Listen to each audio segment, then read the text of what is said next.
I think when it comes to trying to figure out, should you buy a car, should you lease a car, I think the first question you got to ultimately ask yourself is, are you the type of person that drives your vehicle till the wheels fall off traditionally, or are you the type of person that gets a new car every few years? If you're the type of person that gets a new car every few years, then I would say that before you bite down on an extended term purchase, especially in this particular environment right now, with higher interest rates, higher pricing, inflation, things like that, I would consider leasing a vehicle before I would personally consider purchasing one. When you look at what the benefits are to leasing versus owning a vehicle, the questions, people often come up with is they say, I'm worried about mileage, and I think it's important to say, I gotta have some sort of idea of how many miles I drive, because if you don't have an idea of how many miles you're gonna drive, it's pretty hard to establish how to set up a lease in the first place. But if you know that and you have a good idea of that, and you can kind of establish those parameters up front, even if leasing the vehicle is not 100% less expensive or the same payment or anything like that, the first thing you gotta consider is the guarantees that you get in leasing a vehicle. The first guarantee you get in leasing a vehicle is you get a guaranteed value of the vehicle when the lease ends. When a consumer purchases a vehicle, if the market was to change in some sort of way, not in your favor, you was to have a massive drop in the vehicle. Let's say a new model comes out and you're one of the first people that grabs it, and for whatever reason the market doesn't respond to that model very well, you may look up in 3 years and you might be way upside down and have a big hole on what you owe versus what the vehicle is actually worth. Versus in a lease, you have a guaranteed value. So if that number wasn't to your advantage, you simply turn your vehicle in for an inspection and you walk away so you can ultimately get something different. Look at what's happened in the market over the last few years. Vehicle values have soared from used to new across the board, and you get that guaranteed value even if it's in your favor as well. You get that vehicle and the market was to change in some sort of great way, and you had a guaranteed purchase price of $40,000 on a vehicle, but for whatever reason the value was to jump to $55,000. Well, guess what? You still get to buy that $55,000 vehicle for $40,000. So the first thing I always say is you get a guaranteed value regardless of what market fluctuations there might be. Another thing that I always point out when it comes to leasing is the difference in if something was to happen to the vehicle. So let's just say, for example, you were to get in an accident at some point.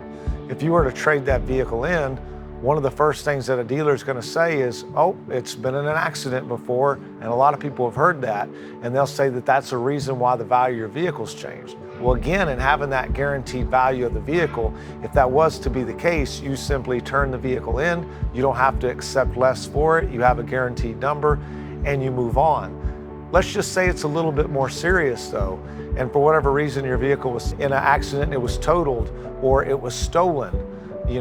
If you had a deficit balance in your vehicle versus what you owed on it, if you were in a traditional loan, you would have had to have purchased gap insurance, which typically can range from $800 to an additional $1,500. And in a lease, you get gap insurance for free.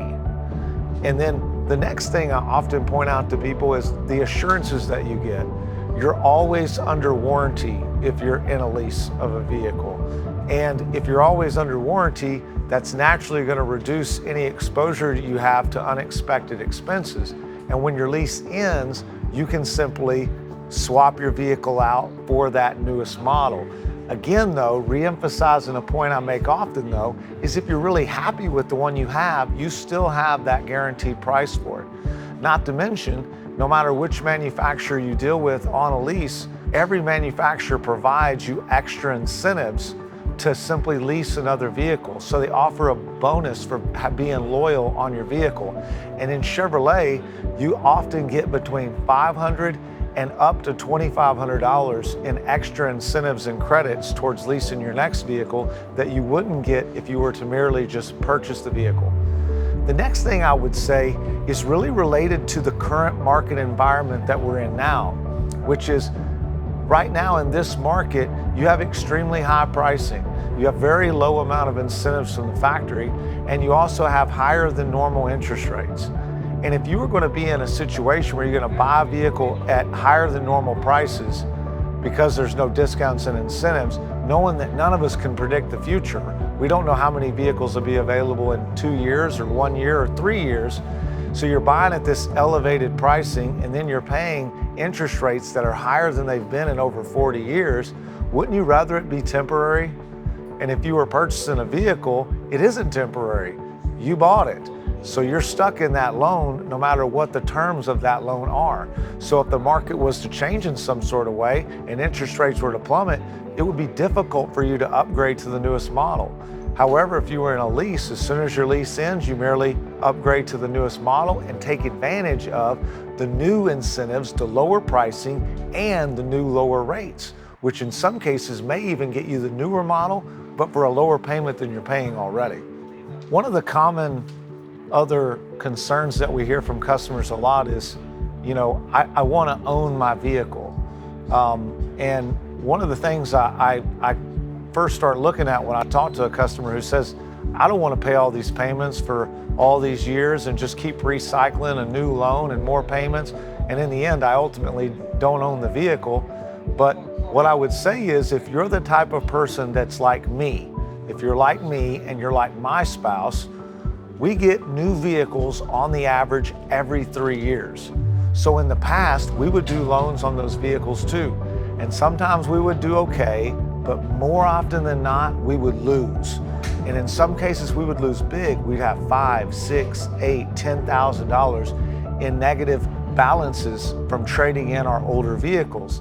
And finally, we said, this doesn't make any sense for us. Because we get vehicles every few years anyways, we were never going to own the car anyways. We were merely paying to borrow it. So if we were just paying to borrow the car, we might as well do a lease.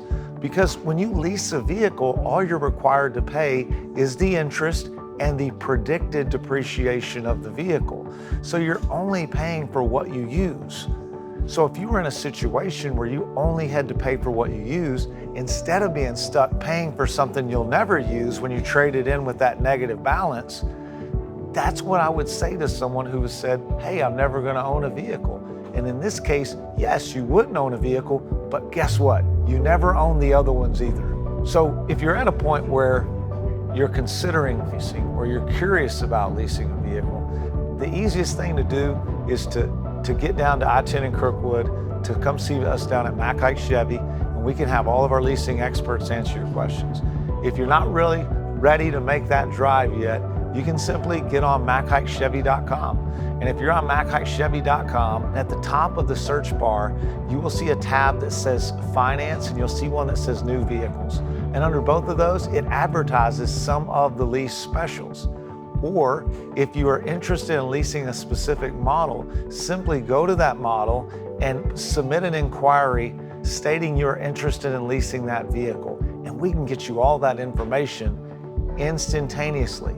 Plus, if you have any other competitive model in your household leased already, Chevrolet will also offer you a conquest incentive to get out of leasing with a different manufacturer and to move towards Chevrolet. If you find that you really like leasing, as I said before, I do. I lease my own personal car.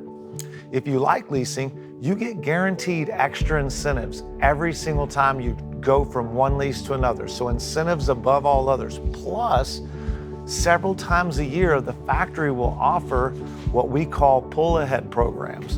And in those pull-ahead programs, they'll offer you the opportunity to move ahead out of your current lease and into a new one, and they'll cover between 2 and 6 payments of your current lease that you have left remaining in order to help you swap into a vehicle now.